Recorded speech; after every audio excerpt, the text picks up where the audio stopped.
मैं हूँ विवेक और आप देख रहे हैं एक्सप्लेन ऑल। तो यार पिछले एपिसोड में हमने देखा कि गोएवारू के फॉलोअर्स युजुरा हन्मा कहते हैं मैं तुम्हारे मास्टर से लड़ना चाहूंगा। उसके बाद हम देखते हैं कि गोएवारू जो है जमीन में चित पड़ा होता है, लेकिन फिर वो कहता है कि अब वक्त आ चुका है। खैर यार आगे जाने से पहले मैं आपको बता दूं कि मैंने बहुत सारे वीडियो का एक्सप्लेनेशन ऑलरेडी किया हुआ है। अगर आपने उन वीडियो को नहीं देखा है तो देख लीजिए, वरना ये वाली आपको अच्छे से समझ नहीं आने वाली है। तो यार तभी हम देखते हैं कि गोएवारू धीरे धीरे करके कांपते हुए उठ रहा होता है जमीन से। गोएवारू उठते उठते कह रहा होता है कि मेरे वो गरीब लोग जिनके पास खाने को भी अच्छे से नहीं है, उनको आज़ादी दिलाने के लिए मैंने इतनी लड़ाई लड़ी और मुझे आगे भी लड़नी पड़ेगी ताकि मैं और ज़्यादा उन्हें अच्छी चीज़ें दे सकूं, और मैं ज़रूर लड़ूंगा। तभी गोएवारू उठ खड़ा होता है और वापस से तैयार हो जाता है फाइट के लिए।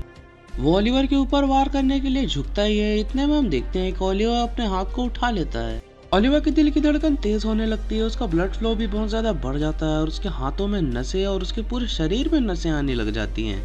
और गोएवारू भी अपने फाइटिंग स्टैंस में खड़ा हो जाता है और बिल्कुल तैयार हो जाता है फाइट के लिए। तभी हम देखते हैं कि वो ओलिवर को उसका पुराना टक्सीडो दिखाता है जो कि फट चुका होता है और अभी तक वैसा का वैसा ही खड़ा होता है जब से ओलिवर उसके अंदर से निकला था। और तभी गोएवारू के पॉइंट करने से वो फट से गिर जाता है जो कि इतनी देर से खड़ा हुआ था। तब हम देखते हैं कि वो ओलिवर से कहता है कि तुम जमीन का सहारा ले रहे हो, जैसे कि कोई मार्शल आर्टिस्ट लेता है।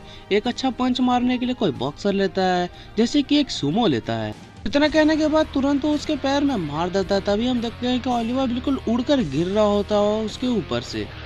तभी गोएवारू कहता है कि मैं जमीन से जुड़ा हुआ व्यक्ति हूँ शुरू से, और अब तुम ऐसा ही एक सिग्नेचर मूव देखोगे मेरा। और तभी हम देखते हैं कि गोएवारू अपना फाइनल मूव की तैयारी कर रहा होता है और वो अच्छा पंच मारने वाला ही होता है ओलिवर को, लेकिन उससे पहले तभी हम अचानक से देखते हैं कि एक बहुत जोर के पंच की आवाज आती है और सब लोग चिल्ला रहे होते हैं गोएवारू गोएवारू।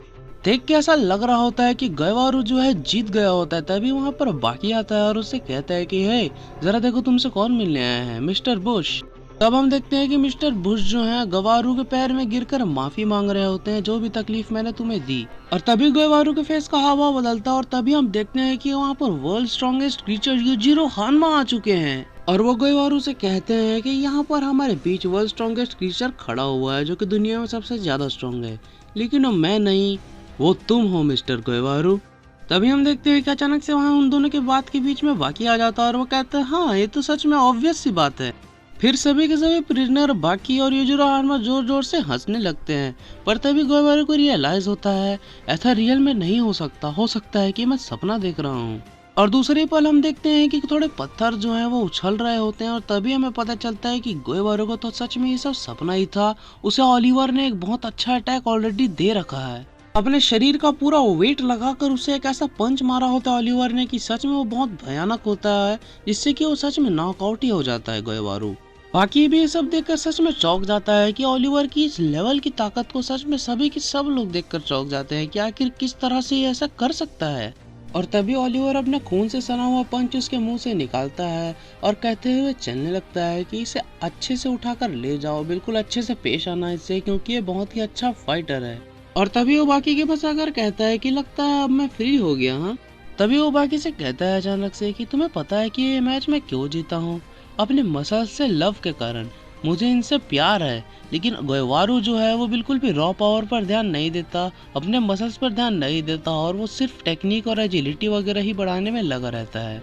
लेकिन अब खुद ही देख लो, आखिर में रॉ पावर की ही जीत हुई, मसल्स की ही जीत हुई। और तभी वो सबको अपने बारे में बताता है और कहता है कि तुम मुझे देख सकते हो, मैं इतना ज्यादा हट्टा कट्टा हूँ, लेकिन फिर भी ये मेरे मसल्स का असली साइज नहीं है। मैं अपने मसल के असली साइज को अपने चमड़ी के भीतर छुपाया हुआ हूँ, वो बिल्कुल बंद से हैं उसमें, इसीलिए मैं तुम्हें इतना ही बड़ा दिख पाता हूँ, वरना मैं इससे और भी ज्यादा बड़ा हो सकता हूँ।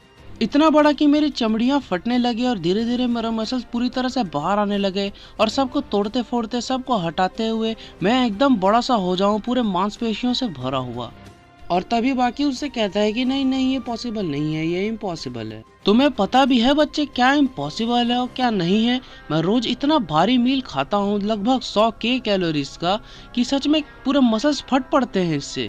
समझ लो मैं एक दिन में 500 राइस केक जितना खाना खाता हूँ, पर इतने ज़्यादा कैलोरीज लेने के बाद भी मेरा फैट परसेंटेज बिल्कुल भी नहीं बढ़ता। मैं इसे 5% से बिल्कुल मेंटेन करके रखता हूँ। तभी ओलिवर उससे कहता है कि हाँ हाँ, हम जानते हैं कि तुम कितने ज्यादा फिट हो और तगड़े हो, इसमें बिल्कुल भी कोई शक नहीं है।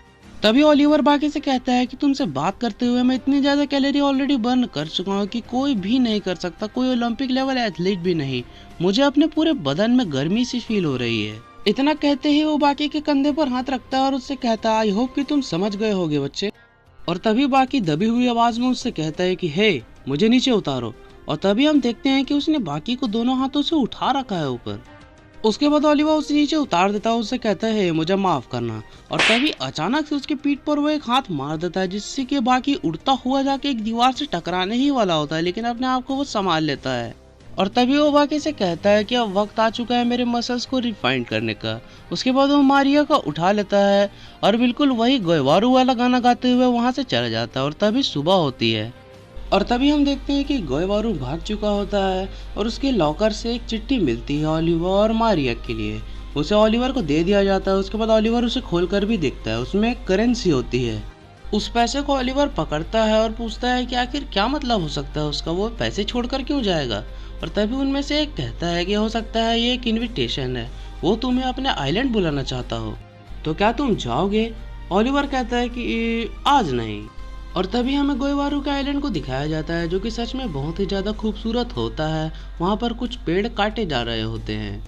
गोयवारू अपने आइलैंड ही गया हुआ होता है वहाँ पर, सब लोग देखकर उससे बहुत खुश होते हैं और कहते हैं बॉस, आखिर आप आ ही गए इतने दिनों बाद। आप इतने दिनों से क्यों गायब थे, आप बता सकते हैं मुझे। तभी वो कहता है कि मैं ओलिवर से लड़ने के लिए गया था। तभी उनमें से एक पूछता है तो क्या आप जीते। तब वो कहता है कि नहीं, मैं नहीं जीत पाया। और तभी हम प्रिजन में देखते हैं कि एक गार्ड सबको चिल्ला रहा होता है और सभी को बाहर आने के लिए कह रहा होता है। सभी लोग अच्छे से लाइन अप होके खड़े हुए होते हैं। और तभी हम देखते हैं कि बाकी एक गार्ड से कहता है कि क्या मैं थोड़ी देर बाहर जाकर फ्रेश एयर लेकर आ जाऊं, बस 5 मिनट ही लगेंगे। और तभी वो उस गार्ड को मारता है और कहता है इसके लिए सॉरी।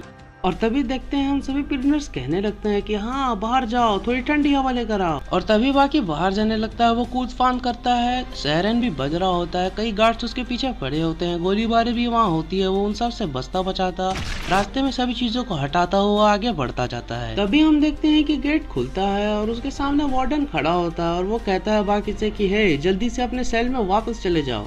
वार्डन बाकी से कहता भी है क्या मिला तुम्हें ऐसा कर कर। तभी बाकी उससे जवाब देते हुए कहता है कि शायद मैं अनचेंड बनने की कोशिश कर रहा हूँ।